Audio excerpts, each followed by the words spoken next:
Et si une technologie n'était pas limitée par sa puissance, mais par l'endroit où elle se trouve?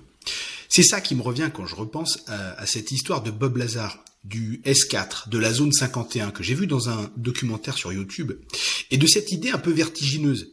Une machine qui existerait, mais qui ne fonctionnerait vraiment qu'à l'intérieur d'un certain environnement. Pas juste un objet avancé, mais un objet qui aurait besoin d'un cadre précis pour révéler ce qu'il sait faire. Il dépendrait de lois locales.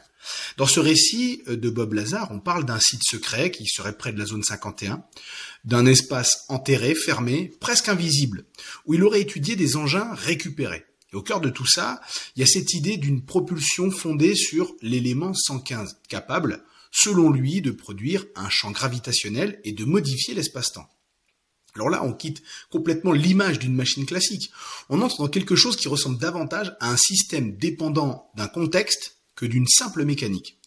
Et c'est là que le parallèle devient intéressant. Parce que dans le monde réel, on connaît déjà ce genre de logique. On a des outils qui paraissent complets, puissants, presque évidents, mais qui deviennent inutiles dès qu'on les isole de leur milieu. Par exemple, un barrage sans eau ne produit rien. Il peut être parfait sur le plan technique, mais il attend la présence d'un élément extérieur pour accomplir sa fonction. Un téléphone sans antenne, sans réseau, sans relais, il relie plus personne. Il est là, il existe, mais il ne peut plus faire ce pourquoi il a été conçu. Et finalement, c'est peut-être ça que cette histoire met en lumière. Alors pas forcément une machine magique, pas forcément un portail, pas forcément un univers parallèle au sens spectaculaire.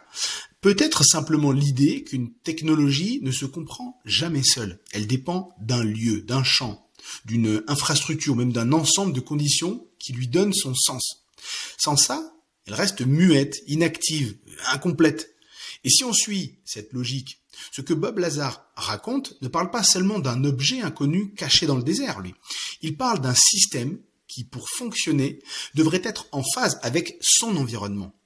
Et c'est là que sa version devient fascinante, parce qu'elle suggère qu'une technologie peut sembler incompréhensible, non pas parce qu'elle est absurde, mais parce qu'on la regarde sans le bon cadre. Donc c'est une idée que j'aime beaucoup parce qu'elle dépasse largement la zone 51. Elle touche à notre matière de pensée, les outils, les dispositifs, les machines, mais aussi les idées elles-mêmes.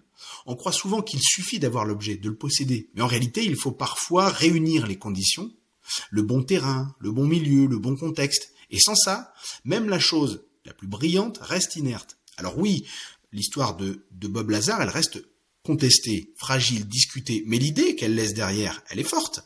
Une technologie n'est peut-être pas seulement un objet qu'on possède, c'est peut-être un objet qu'il faut savoir placer dans le bon monde, dans le bon cadre. Et si le vrai secret n'était pas la machine elle-même, mais les conditions invisibles qui la rendent enfin possible?